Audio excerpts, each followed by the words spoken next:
ఈరోజు ప్రపంచ నర్సుల దినోత్సవం. చాలామంది హాస్పిటల్లో వర్క్ చేసే నర్సులను చాలా చిన్న చూపుతో చూస్తుంటారు. కానీ నర్సులు మాత్రం చాలా ప్రేమగా, చాలా నవ్వు ముఖంతో హాస్పిటల్లో పేషెంట్స్ని ట్రీట్ చేస్తూ ఉంటారు.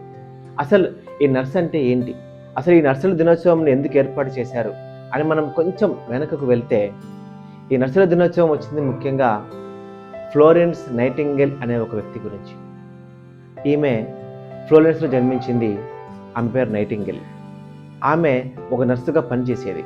అయితే 1850 సంవత్సరంలో జరిగిన యుద్ధంలో అనేక మంది గాయాల పాలై నడవలేక హాస్పిటల్ బెడ్లపై పడుంటే, అప్పుడు సరైన చీకటి ఎక్కువగా ఉండడంతో, సరైన వెలుతురు కూడా లేక, అంత చీకటిగా ఉండడంతో కూడా ఆ నర్సు ఒక లాంతర్ పట్టుకొని ప్రతి పేషెంట్ దగ్గరికి వెళ్ళి వాళ్ళని ఎంతో చక్కగా చూసుకుంటూ, వాళ్ళకి మందిస్తూ, వాళ్ళ గాయాలను శుభ్రపరుస్తూ వాళ్ళతో మాట్లాడేది.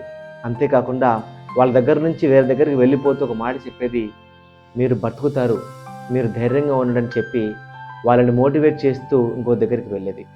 అలా ఆమె ఆ యుద్ధంలో చాలామంది దగ్గరికి వెళ్ళి ఆ విధంగా చెప్పడం చేత అనేక మంది మందు కంటే ముఖ్యంగా ఆమె చెప్పినటువంటి మాట వల్ల బతికారని చెప్తూ ఉంటారు. ఆ ఫ్లోరెన్స్ నైటింగేల్ యొక్క సేవలను గుర్తు చేసుకొని అనేక మంది, ముఖ్యంగా మహిళలు నర్సులుగా పనిచేస్తున్నారు. చాలామందిని వాళ్ళు ప్రాణాలతో బతికి బయటకు తీస్తున్నారు.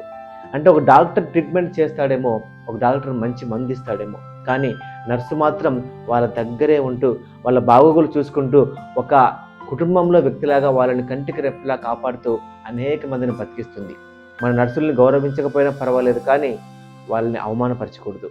ఎందుకంటే కొన్ని సందర్భాల్లో మన అమ్మ కన్నా ఎక్కువగా నర్సులు మనల్ని చూసుకుంటారు. సో నర్సుల్ని గౌరవిద్దాం, వాళ్ళ యొక్క సేవల్ని మనం గుర్తిద్దాం. మరొకసారి ఫ్లోరెన్స్ నైటింగేల్ జ్ఞాపకం చేసుకుంటూ అందరు నర్సులకు కూడా happy nurse day. Thank you.